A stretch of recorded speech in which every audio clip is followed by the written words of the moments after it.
what's up YouTube? This is Racing's Natural Aquariums coming in today with a bit of a update on the Cascade 1000. Going to do some changes to this.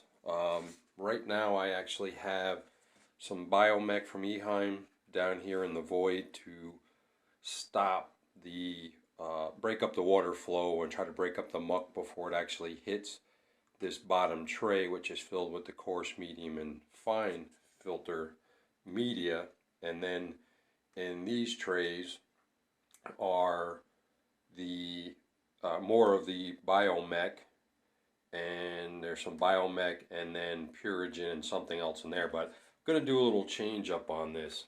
I actually went to the Walmart, and excuse all the toiletries, this is all my girlfriend's stuff. I picked up a bag of Polyfill Extra Loft quilt batting. With this, there's no fire retardant material in it. There's no chemicals, so it's definitely safe to use in your aquarium. Now, in addition, as I mentioned, I have the biomech from Eheim in here, and it can be expensive for what you actually get.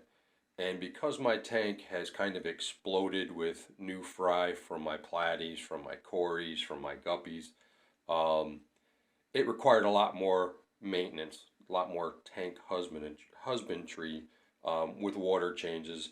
The pH, or basically the water parameters have all been pretty stable, but I wanted to see if I could bump up the biological aspect. So I just happened to go to a local chain store, and I got the biological filter media from Nat Geo. So as I mentioned in the video the other day with regards to really paying attention to where you shop and price check before you pull the trigger on a purchase, this particular media at my local chain store, which is fairly close, they were on clearance for 14 and change.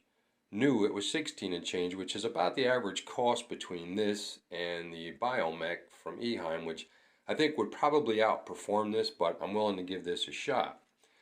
So I took a trip a little bit further away from home to the same chain store, and they had this on clearance, and I happened to look at the price difference. $6.07 for one media basket dose, which I guess that's their way of measurements. Now this stuff is actually made, and you probably can't see it because the camera doesn't want to focus.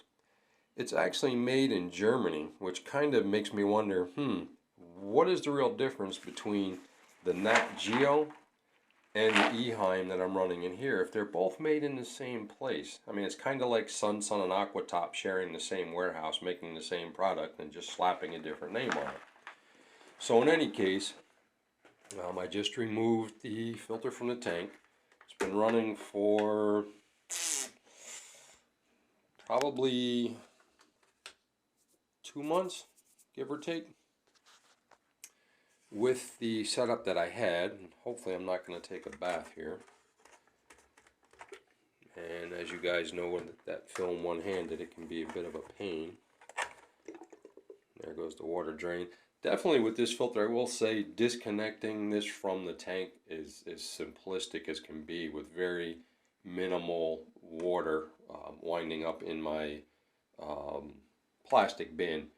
Basically, turn this side off, let it run and pump itself out, and then shut this valve off, unscrew it, and you're at this stage. So let's see just how well, or not so well, this did at cleaning. Now I did notice the first time I cleaned this, because I do have snails, unfortunately they hitchhiked in the tank on a plant, and I actually had a colony of snails breeding and surviving in my canister. Not sure if it's a good thing or a bad thing, but I guess they might kind of help keep my canister clean by eating up all the muck that was in the tank. Right now I'm just draining the water out of the head. It does retain a little bit of water, and actually just looking at that water, that's not really bad. It's pretty clear. You can see some of the debris floating out of the head unit, which really isn't such a big deal. And you might be able to see a little bit of the muck down in here. But overall, you know, it's definitely been doing its job, but as you can see, some of that's floating from the top, but some of the muck that's kind of made its way up. With that being said, you can see here there's definitely some muck coming up out of the trays, and that is partially due to the trays not being super tight against the side. So you do get some bypass, but I don't think the bypass is as big as some of the other canisters that are available. You can kind of feel it when you put your tray in. It may rock a little bit back and forth. So something to consider. I know with Eheim, their classics, their 2200 series, zero bypass, water flows in from the bottom. So it doesn't give it the ability to bypass, and if it backs up within your trays, it just slows it down, but it doesn't create that bypass. So that's kind of a plus, but I really, good thing I looked. I've got water running all over the place here. All in all, you know, this to me really is not a bad filter for what I paid for it. So in any case, going to dismantle this, and let's see just how dirty it is. As you can see, my Purigen is brown, light brown to dark brown, which probably could use a recharge, but I am not going to worry about that at this stage of the game. As you can see, the water is still clear. There's definitely a lot of debris. You can see some of the debris that has come up onto this or was pumped out, which goes back to the bypass aspect. Purigen, not too bad. Maybe rinse in the tank water here and just let it ride for another couple months, and then that way I can recharge and replace, but really not too bad. I did try a different method where I put some filter floss on the top to really try to reduce some of the mold finding its way back into the tank.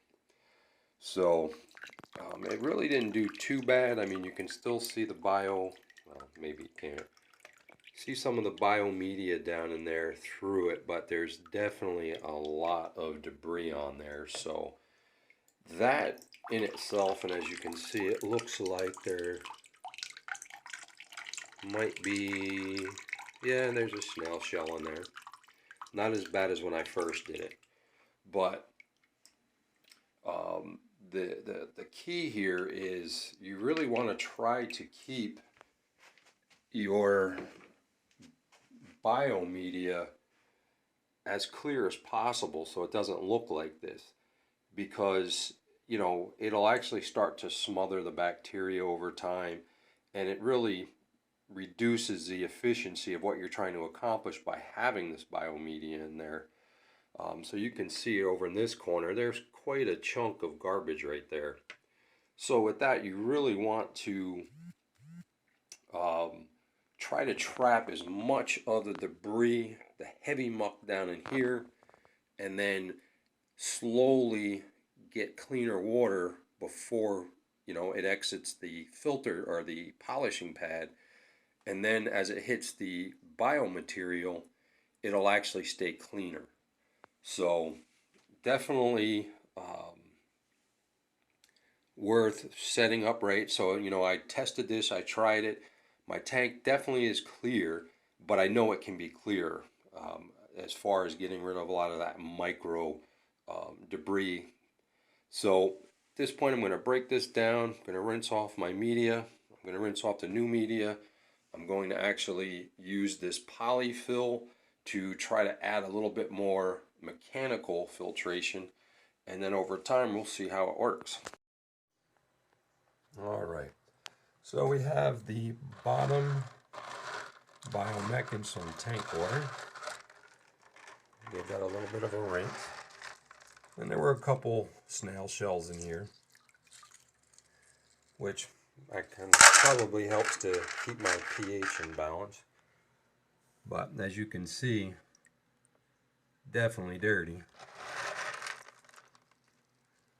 But by doing this, I can get rid of those snail shells and also maintain my biological bacteria. I do have a hang-on back that runs on my tank as well, so I don't really have to worry about the tank going into a mini cycle, because that has always been on there and that's been kind of hot rodded. So basically what I'm doing here again is like in my first video, is there's little fingers right here that the bottom tray sits on, so it leaves this void, so when the water comes in here it splashes on the bottom and it keeps that mold and debris constantly circulating, going up into the bottom of your mechanical filtration, which mucks it up a lot faster than it should be. So at least that way it kind of diffuses the flow and then starts the process of getting mechanically filtered, which definitely helps to maintain that biological bed and a much cleaner flow of water outside back into the tank. So we'll finish cleaning this up and getting it in there, and then we'll move on to the next step. Alright, so there is the first piece cut, and I left these tabs on here just as more surface area and to kind of reduce any bypass through these. And you just basically cut a slit, and then with this material you can stretch it to slide down over the tubes. So that's one in. I'm definitely going to go with two more because I really want to pack this tray with mechanical and try to reduce as much of the debris coming up into the biological. And also what I did was squeeze some of the juice from the other filters into here to kind of seed it to hopefully speed up the colonization of bacteria or bacteria growth, which is something I did on these initially. So a lot of times when you guys ask about cycling, you know, how fast, you know, what the averages are, things of that nature, how to speed it up, this is why a lot of us will tell you, go to a friend or go to a local fish store and see if they have these pads that are all crudded up, because then you can basically take the bacteria, in this case I'll do it up here, put it in, and then basically just squeeze out that beneficial bacteria into your filter and help speed up the process. This is mostly for new tanks that are just being set up that haven't cycled yet, but also too, when you start to remove this particular medias and things of that nature, you start to reduce the amount of bacteria that has grown to handle your bioload that's in your tank already. So now that bacteria has to start to work overtime to recolonize to be able to handle what's in the tank. So any little bit of a jump start you can get is definitely works in your favor. So that's that with the polyfill, and I probably could have got away with another layer, but I think too, if you do too much, it might just create too much backflow and be counterproductive from what you're trying to accomplish. So, but I think that's pretty good. And on to the next step. And as I mentioned before, about the bypass in some of these filters. You can kind of see, if I have something I can point it out with.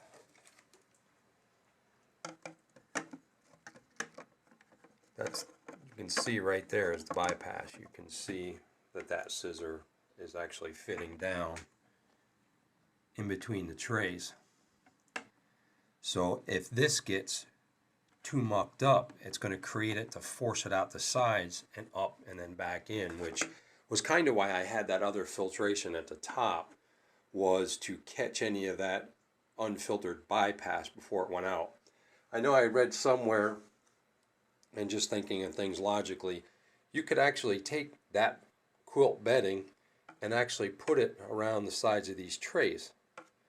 And that way, even if it doesn't go through the media, at least it gets mechanically filtered coming up the sides and then back out the top. So that's definitely one thing. Like, you could take this stuff and cut it and kind of wedge it down here in the sides to stop that free water flow and filter it before it comes back into your tank. So food for thought for you guys. Alright, so I've added in some of the Nat Geo with the Eheim. Have everything prepped and ready. One thing for you guys that have these Cascade canisters, just make sure that you don't fill beyond this, or you're going to create more bypass because the trays won't fit together. So just keep that in mind when you pack this stuff in here. Try to stay below these little lips, and then that way everything will fit flush and reduce some of that bypass. So let's get it together. Make sure that everything sits flush. You don't feel any rocking, so you know it's on the plastic tabs in the bottom. First tray of beneficial, and as you can see, if you don't set it right, or if you overfill it, you're going to have gaps in here. So it looks like I have a little bit of gap here, so it just means I have to set it in there right, because there's no media below that, so it should fit flush. And make sure your tubes line up and that there's nothing blocking that, because if there's anything light in there, it definitely can carry up into the filter head, and you don't want that. I actually found some of the bio media, or the biomech, up in my head unit. Didn't hurt anything, but it was up there all the same. So everything is flush. Now I have way more areas for beneficial bacteria than I did with the old setup. As you can see how nasty that water was. So now it's pretty much in there. I just have to set this bottom tray in right, and then we should be good to go. Alright, so as you can see, everything is flush.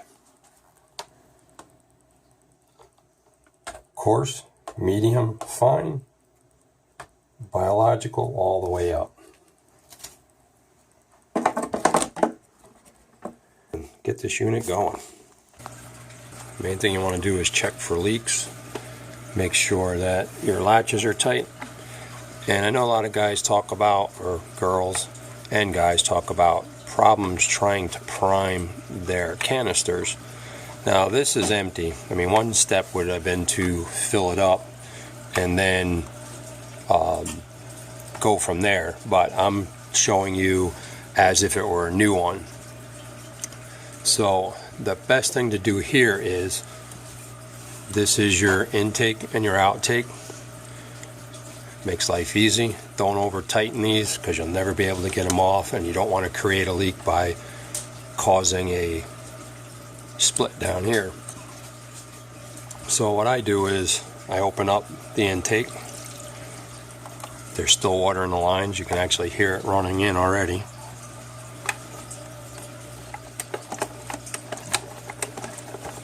Couple pumps.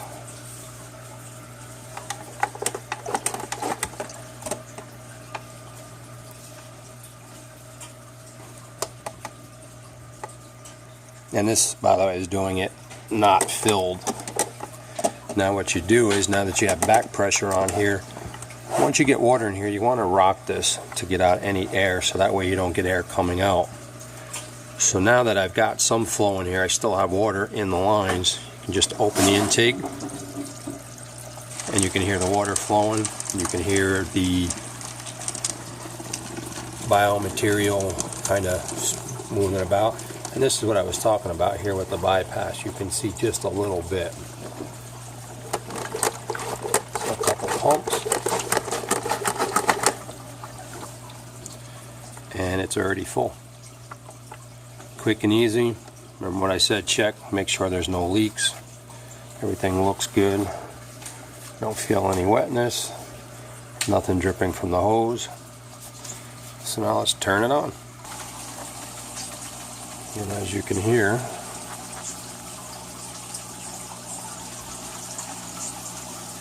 quick and easy. Didn't require anything. And at this point, I like to rock it. That's all air that's in your canister as it fills up. Tilted it back. There was air. There's still a little bit of air in there. You can see how it fluctuates. And just gently rock it.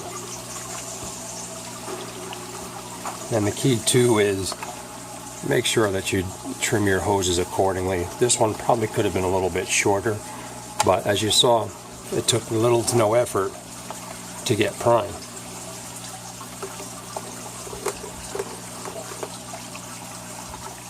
So my flow is definitely back.